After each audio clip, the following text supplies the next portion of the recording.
Saya pengen kita membuka bersama 1 Petrus pasal yang kedua. 1 Petrus pasal yang kedua, kalau saudara kita lihat di sana, ya ayat, saya tadinya menyiapkan satu ayat dari 1 Petrus pasal 2 ini, tapi tadi waktu duduk di situ berubah ya. Iya, hari ini 1 Petrus pasal yang kedua masih di satu perikop kok ya. Jadi saya minta maaf sama media karena memang ada beberapa LED di gereja itu memang harus disetting jauh-jauh ya. Jadi pendeta juga ikut disetting jauh-jauh. Ya, kita baca bersama 1 Petrus pasal yang kedua saudara ya, dan saya sudah kasih di situ tadi kemarin ayat yang ke-16 kalau nggak salah ya. 1 Petrus pasal yang kedua ayat yang ke-16 di sana dikatakan begini, tolong ditayangkan. Nanti siapkan ayat yang sebelumnya 11 ya sampai 17. Hiduplah sebagai orang merdeka dan bukan seperti mereka yang menyalahgunakan kemerdekaan itu untuk menyelubungi kejahatan-kejahatan mereka, tetapi hiduplah sebagai hamba Allah. Ya, itu ayat yang ke-16 saudara, tapi saya pengen kita baca mulai ayat yang ke-11 ya. Saudara bawa handphone suci toh, lihat saja, enggak usah berharap multimedia ya. Buka 1 Petrus 2 ayat yang ke-11 ya. Bagaimana kita mengisi kemerdekaan itu saya lihat tadi, wah ini luar biasa. Saudara-saudaraku yang kekasih, aku menasehatkan kamu supaya sebagai pendatang dan perantau, kamu menjauhkan diri dari keinginan-keinginan daging dan berjuang melawan jiwa. Milikilah ayat 12, milikilah cara hidup yang baik di tengah-tengah bangsa-bangsa bukan Yahudi.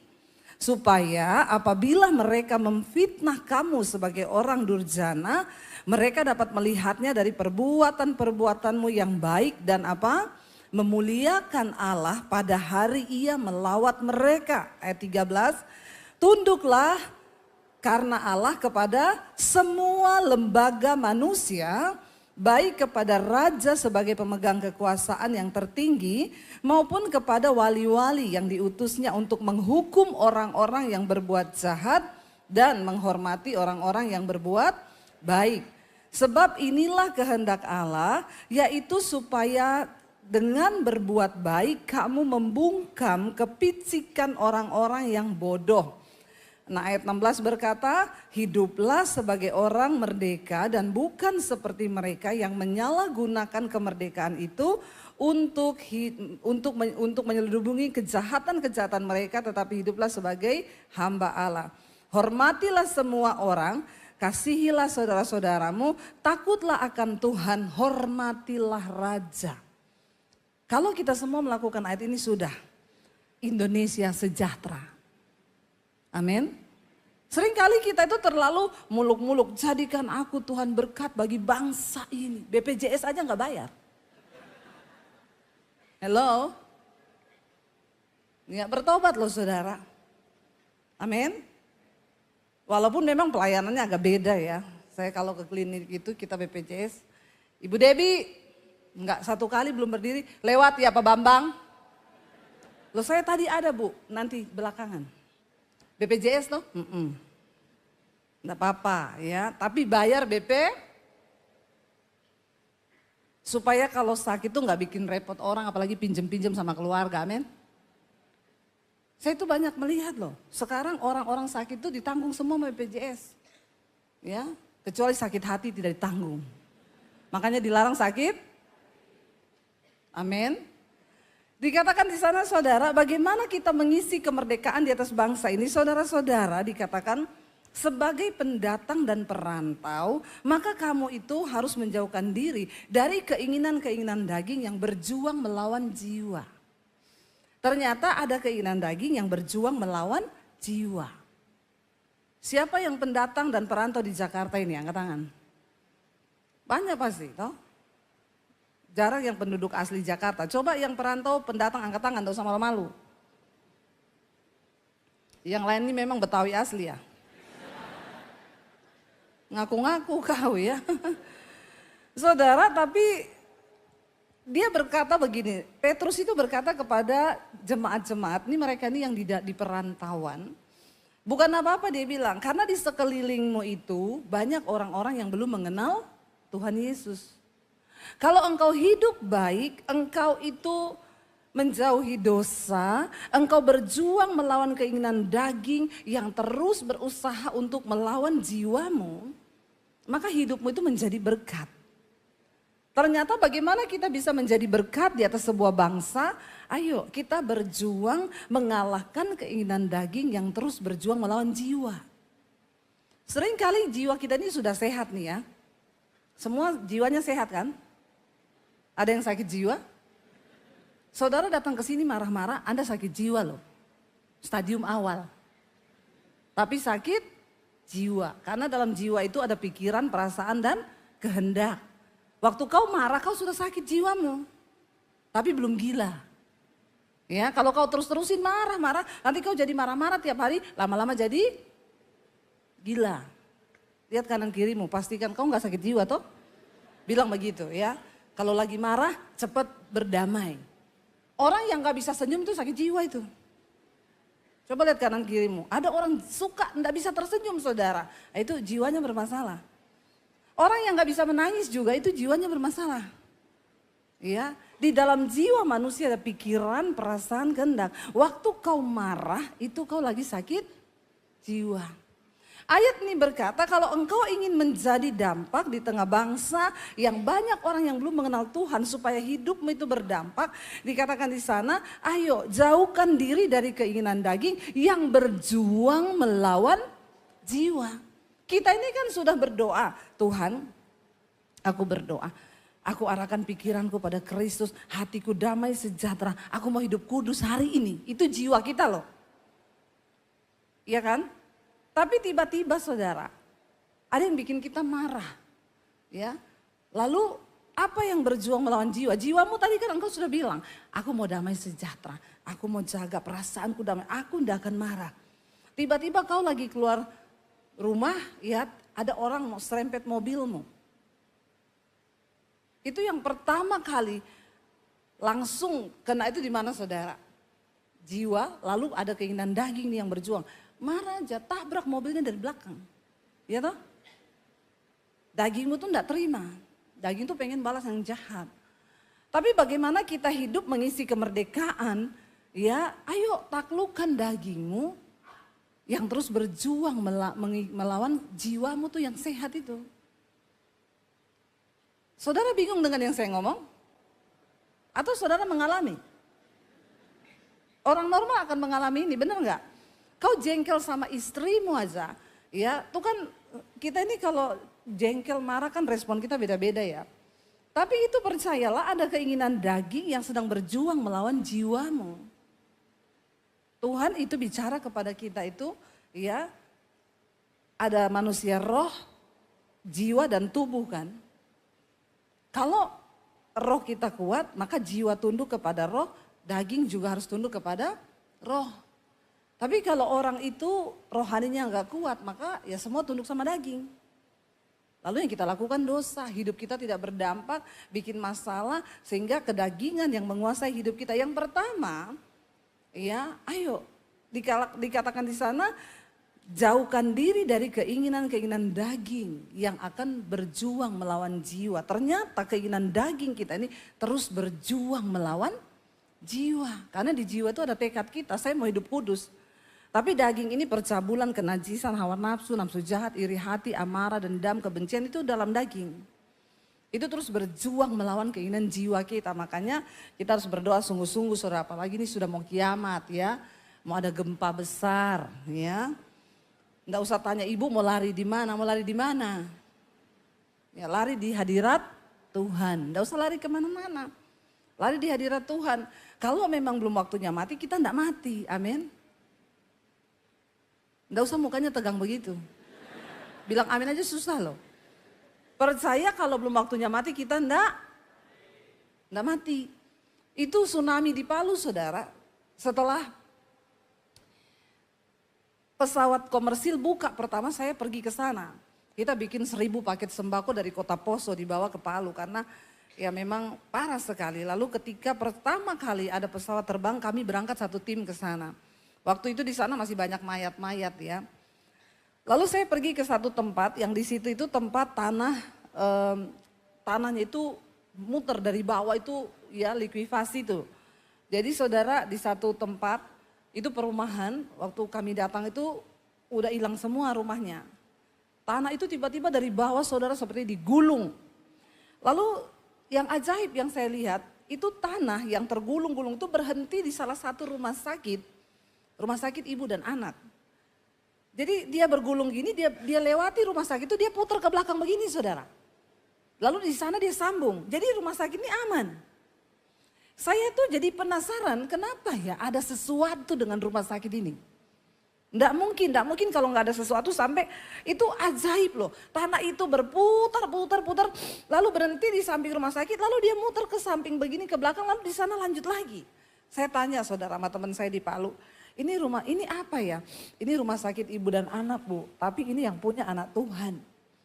Dan di atas itu ada menara doa. Oh, ternyata memang benar orang-orang yang dekat dengan Tuhan tuh diluputkan Tuhan. Lalu ada satu penjaganya di situ, kami sempat ketemu, saya tanya, Pak, Bapak yang jaga di sini? Iya Bu, waktu kejadian itu saya naik ke atas Bu. Udah gak bisa lari Bu, saya lihat itu tanah bergelombang kayak digulung kayak karpet. Saya cuma teriak, penjaganya itu bukan Kristen saudara. Ya Allah tolong. Dia bilang saya lihat Bu itu tanah berhenti benar-benar di bangunan ini lalu dia ke belakang lalu dia ke sana. Saya bilang saudara, jadi kita enggak usah takut ya kalau mau ada apa. Ya kalau kita juga hidup dalam ketakutan, ini sudah pada mau pikir liburan ke Amerika dulu 2 bulan toh. Yang punya duit ini sudah mau lari ini. Ya, mau kemanapun kau pergi ya kalau sudah waktunya mati ya mati. Ya, buktinya kalau belum waktunya ya belum. Makanya hiduplah berdampak, jangan terlalu bikin jahat terus, amin. Saya tuh kemarin lewat di daerah, ya Pik itu kan banyak tempat dugem itu, yang gak usah angkat tangan yang biasa dugem di situ. Saya merasakan aura-auranya. Ya, saya bilang sama suami saya gini, gila ini orang-orang ya, udah dengar berita mau ada gempa besar ya tetap aja penuh dugem saudara. Bukannya cari Tuhan loh. Ya, tetap pergi di dugem. Bertobat saudara. Kalahkan keinginan dagingmu yang terus berjuang melawan jiwa. Banyak orang Kristen tuh suka ke dugem itu. Saya tahu muka-mukanya di sini nih. Ya, saya tahu saudara.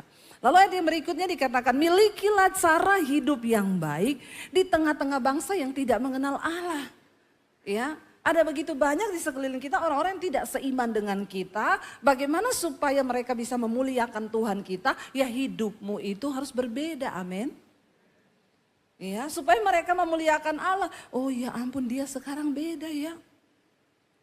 Jangan itu Kristen ya, oh iya itu pelayanan di gereja. Tapi kalau malam minggu kita dugem bareng. Ya awas loh saudara. Apa yang membedakan kita dengan orang yang tidak mengenal Tuhan? Ya kita ini hidupnya berubah. Tadinya suka selingkuh, tadinya suka mabok, tadinya dugem, tadinya merokok. Sekarang tidak lagi katakan. Bilang kanan kirimu, kamu udah berubah belum? Tanya coba.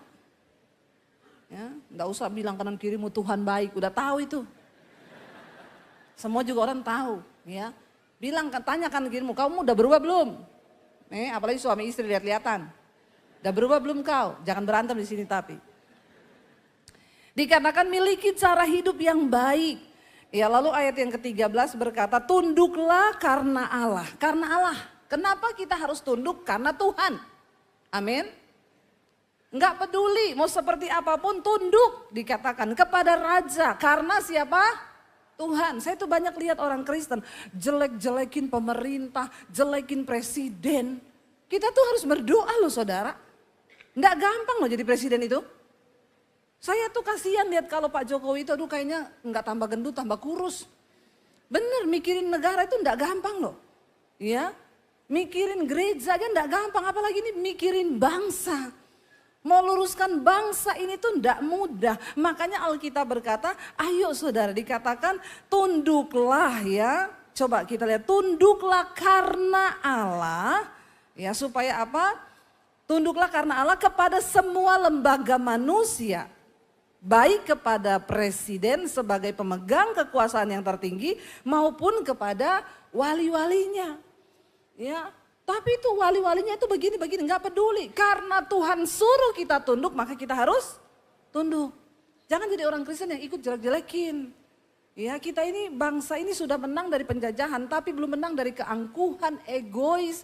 Memang kita tahu banyak ya hari-hari ini pejabat yang hanya mikirin kepentingannya, korupsi, ya hidup menghambur-hamburkan uang. Memang banyak, tapi doakan, amin.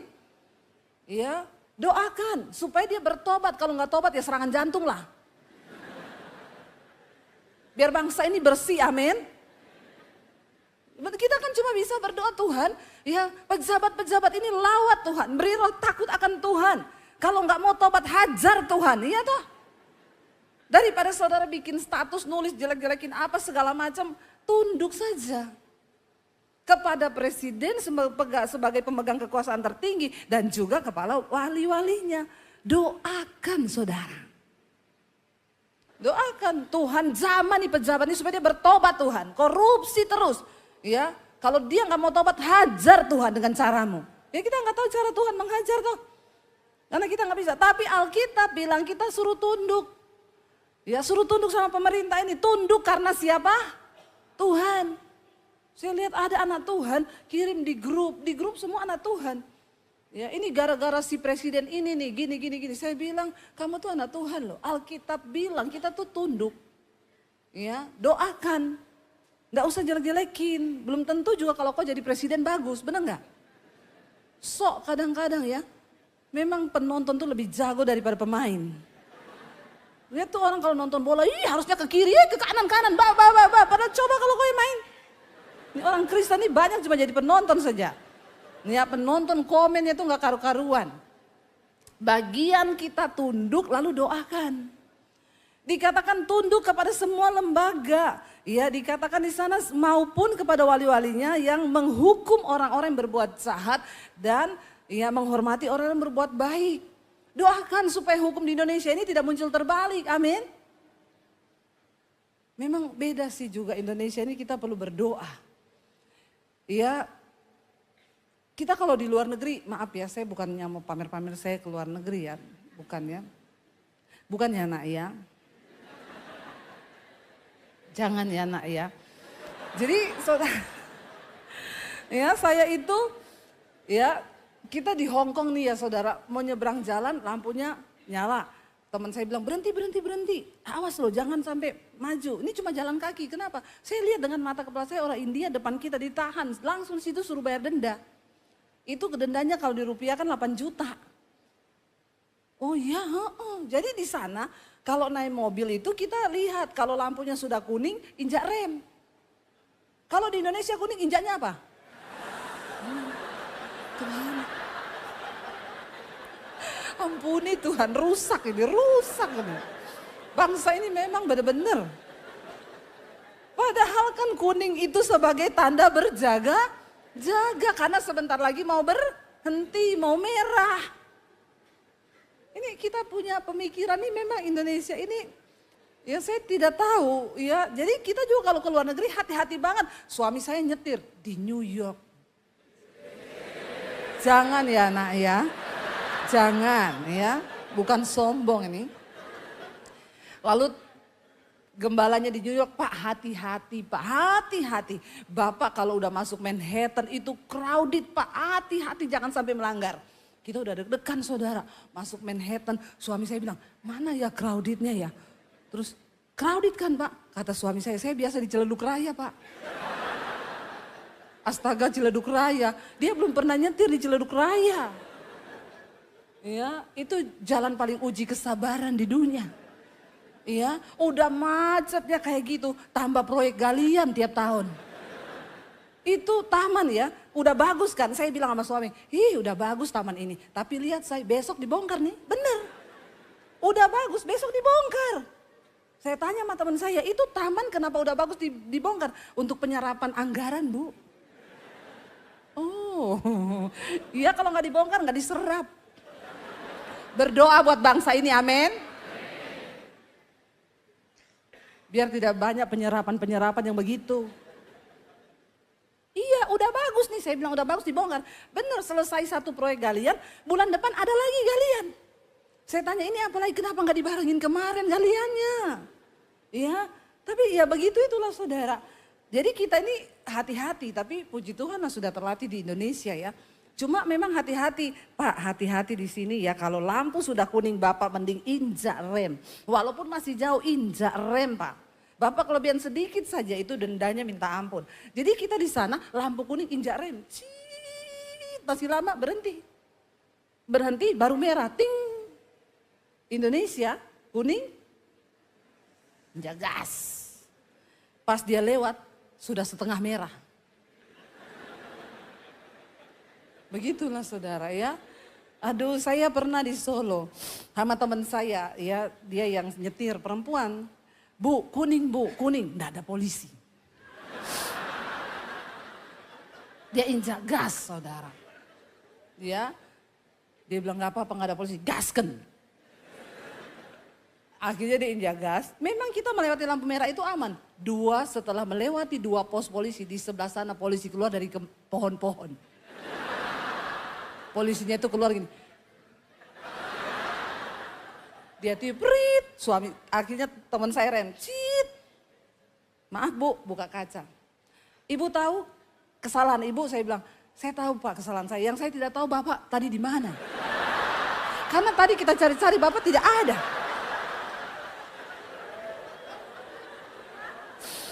Kenapa Bapak tiba-tiba muncul di situ?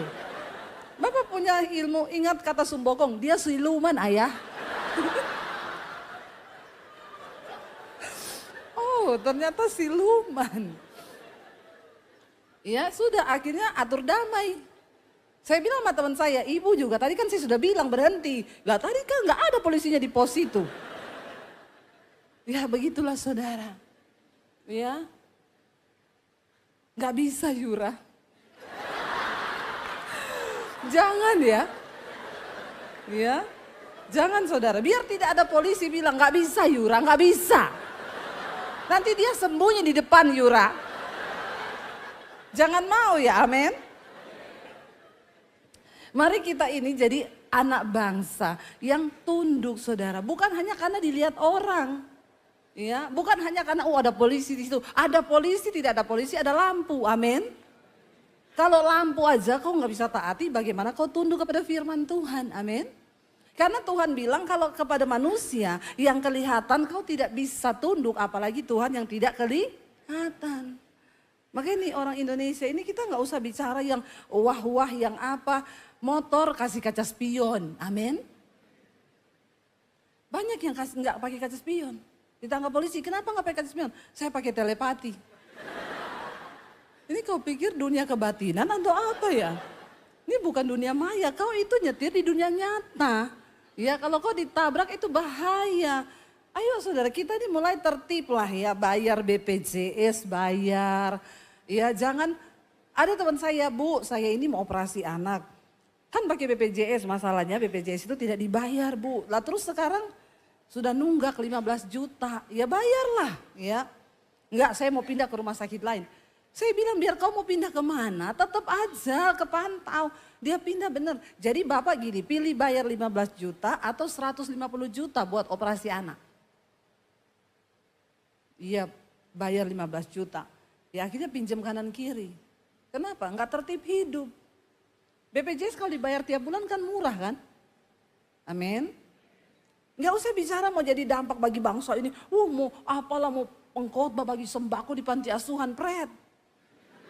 Kau nggak bayar BPJS tuh kau sudah hidup tidak berdampak loh. Nanti kalau kau sakit kau pinjam uang kanan kiri lagi. Ya tiba-tiba udah lama nggak ketemu. Hai sis, masih ingat aku? Ini menakutkan sekali. Ini paling horor. Ini yang begini-begini ini paling horor. Ya aduh ya. Kau datang lagi dalam hidupku. Apalagi kalau masih ingat aku nggak, aduh bilang aku amnesia. Maaf ya sudah 2 tahun. Siapa ya? Tuh bakal-bakalannya pinjam duit. Ya coba jadi warga negara itu yang baik. BPJS tiap bulan dibayar. Siapa yang nunggak di sini BPJS-nya? Nggak usah angkat tangan. Ini nunggak semua ini kayaknya. Bertobat. Ayo kita belajar melakukan hal-hal yang di atas bangsa ini. Lampu merah itu kalau kuning berhenti, jangan injak gas, amin.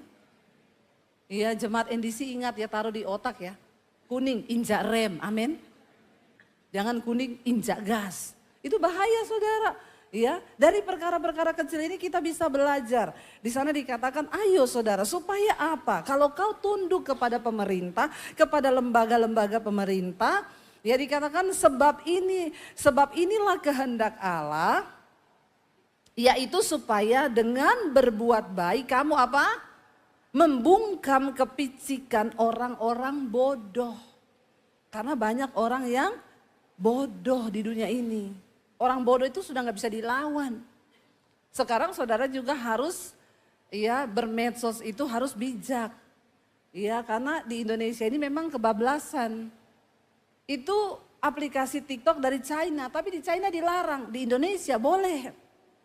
Ya, dan semua berita palsu itu banyak sekali di TikTok dan kita ini percaya. Lalu kita sebarkan. Kemarin saya dapat video IKN banjir dikutuk Allah. Syukur mau peresmian, mau upacara banjir setengah lutut setengah leher. Saya waktu itu ngomong gini, ini berita bener gak ya Bu? Hati-hati loh menyebarkan berita loh Bu. Ibu sudah cek orang di IKN sana bener banjir enggak? Ya saya cek ternyata itu hoax saudara. Tapi banyak anak Tuhan yang udah nerusin tuh. Bodoh enggak? Bukan bodoh lagi, blok. Ya, berita enggak benar loh. Diterusin saudara. Ya kenapa? Ya itu, dengan engkau itu berbuat baik, ayo kita membungkam mulut orang-orang picik yang bodoh. Banyak orang bodoh itu tidak melakukan sesuatu, hidupnya nggak berdampak, malah ikut menyebar-nyebar kebencian. Kalau baca berita itu dipikir baik-baik, apalagi orang-orang tua nih, paling banyak sekali orang tua ini. Untung saya belum tua. Kenapa Anda tertawa? Jangan mengejek ya. Kalau saya tersinggung saya bisa melaporkan Anda loh. Anda membuli saya. Ya, terutama mak-mak ini. Kalau nerusin berita itu dilihat dulu sumbernya itu mana. Ya, karena sekarang tuh banyak berita-berita yang sudah beredar ternyata itu tidak benar. Orang tuh sekarang semua demi konten. Ya, jadi saudara harus bijaksana. Ibu-ibu juga. Sekarang itu di TikTok banyak yang jualan. Sampai suami ditanya istrinya kerja apa? Di TikTok bagian apa? Check out. Kasihan tiap hari COD. Bertobat juga ibu-ibu. Ini salah satu merusak bangsa ini. Akhirnya banyak yang terjebak pinjol. Nggak usah angkat tangan kalau ada. Bertobat loh, jangan tergoda. Saya itu tiap hari dikirimi. Selamat Debbie Basir, Anda dapat pinjaman 50 juta. Klik yes ya, tinggal kirim KTP, dikirim. Memang ketika kita itu memang lagi butuh duit, ditawari gitu kan siapa yang gak mau. Ya tapi ingat loh saudara, tidak ada yang gratis di dunia ini. Jangan tergiur hanya karena kau pengen punya uang. Sekarang ini saya melihat di sekeliling kita tuh banyak sekali orang kena pinjol. Kalau udah kena pinjol, berakhirnya lari ke bunuh diri karena dipermalukan. Saya berapa kali dapat telepon, jadi gini, kalau ada orang itu konseling ke nomor saya, nggak lama saya ditelepon sama pinjolnya. Karena mereka punya aplikasi yang bisa nggak tahu melacak dia ini hubungannya sama siapa. Tahu Bu, ibu kenal sama Bapak Horas? Saya tidak kenal siapa itu. Tapi dia mengaku ibu keluarganya loh, dia ini pinjol. Dia mencantumkan nomor ibu sebagai orang yang bisa dihubungi. Jadi Bapak sudah pinjamin uang sama dia, sudah Bu berapa? Sekian juta. Dulu waktu mau kasih harusnya tanya saya dulu, ini si Horas ini orangnya bagaimana? Iya enggak? Jawab gitu saudara. Kenapa kau tidak tanya saya, sekarang kau menagih, kau tanya sama saya di mana dia? Ya kalau kau itu benar, kau tanya dulu, Bu Debbie, ibu keluarganya si Horas ini, ya dia pinjam uang ibu, kira-kira gimana? Maka saya akan jawab, jangan, dia itu tukang utang udah bayar-bayar. Bahaya saudara, banyak orang Kristen sekarang hidupnya gak jadi berkat, pinjol. Anak-anak muda bertobat, amin. Jangan ikuti gaya hidup, ingat pesan saya, tekanan itu berbanding lurus dengan gaya. Itu hukum fisika. Tekanan berbanding lurus dengan gaya. Maka semakin banyak gayamu, semakin banyak. Bilang kanan kirimu, gak usah banyak gaya. Biar gak banyak tekanan hidup lu. Ya, sekarang ini dengan adanya sosial media, orang mau bergaya-gaya saudara. Ya, saya tuh dengar teman saya, anak saya bilang, teman saya suka dugem mam. Dia kerja gajinya berapa? 4 juta. 4 juta dugem. Aduh ini sih bukan bodoh lagi, blok. Ya, terus udah kayak gini nyalahin Tuhan. Gak usah gaya-gayaan, bertobat, kalahkan tuh manusia dagingmu, amin. Ya, udah gitu gaya beli tas brand. Ya padahal nyicil, gaji 4 juta, beli iPhone 33 juta. Nyicilnya per bulan 1,5 juta, gajinya 4 juta, tinggal 3,5 juta. Mau hidup pakai apa? Ya, gaji 4 juta, cicilan 1,5 juta, tinggal berapa berarti? 2,5, mau makan, mau bayar kos, mau bayar ini, enggak ada. Lah makanya hidupnya stres terus, depresi anak-anak muda sekarang. Ya konseling sama temennya, mau ketemu lu dong daripada ke psikiater, mending sama lu gak bayar. Ya stres saudara, anak-anak muda sekarang itu gitu, akhirnya ketemulah mereka. Aduh gua nih kata psikiater sudah stadium 3 sakit jiwa, temannya jawab gua 4. Stres gak? Stres gak? Ya, gua tadi malam gak bisa tidur lo sampai jam 3, gua sampai jam 5. Ini terjadi benar sekarang ini benar. Anak-anak muda yang tahu ini enggak usah angkat tangan. Bertobat. Kenapa? Karena kau nggak bisa hidup. Kau nggak bisa menata hidupmu, nggak bisa menata uangmu. Kalau kau ikuti keinginan dagingmu, boro-boro kau jadi berkat buat bangsa. Kau bukan mengisi kemerdekaan, kau merusak kemerdekaan. Amin. Bertobat saudara, apalagi jadi orang Kristen. Janganlah sampai kau itu dikejar utang sampai ini cuma hanya karena keinginan daging. Alkitab bilang asal ada makanan dan pakaian itu cukup. Amin. Iya, kalau gajimu sudah 100 juta silakan, kamu mau beli apa aja terserah. Iya, tapi kalau masih pas-pasan nggak usah lah ya. Jiwa sosialita, gaji UMR. Ini yang bahaya saudara ya. Udah gaji UMR tapi berjiwa sosialita, bertobat. Saya tidak panjang lebar, waktunya sudah habis. Mari kita sama-sama saudara merenungkan dan dikatakan di sana, sebab itu hiduplah. Ayat 16, sebagai orang-orang merdeka dan bukan seperti mereka yang menyalahgunakan kemerdekaan itu untuk menyelubungi kejahatan-kejahatannya. Ya, jadi saudara janganlah kita ini sudah merdeka, jangan kita pakai kemerdekaan kita untuk hidup menyelubungi kejahatan, tetapi hiduplah sebagai hamba Allah. Jadi ternyata sebagai hamba Tuhan itu bukan hanya pendeta, amin. Bilang kanan kirimu, kau itu hamba Tuhan. Bilang, ya, makanya hidup benar, bertobat bilang, jangan pinjol, nggak usah banyak gaya, nggak apa-apa ngomong ke sebelah kanan kirinya, ini perintah dari mimbar, biar ingat terus sampai pulang diingat, ya bertobat. Yang terakhir bilang sama temenmu samping kanan kiri, kalahkan keinginan dagingmu, nah itu yang paling penting ya. Kita mau berdiri bersama saudara. Kita mau berdoa sama Tuhan, pulihkan Tuhan bangsa kami Tuhan. Kami bersyafaat, pulihkan juga hidup kami Tuhan. Katakan bersama di hadapan Tuhan. Tuhan.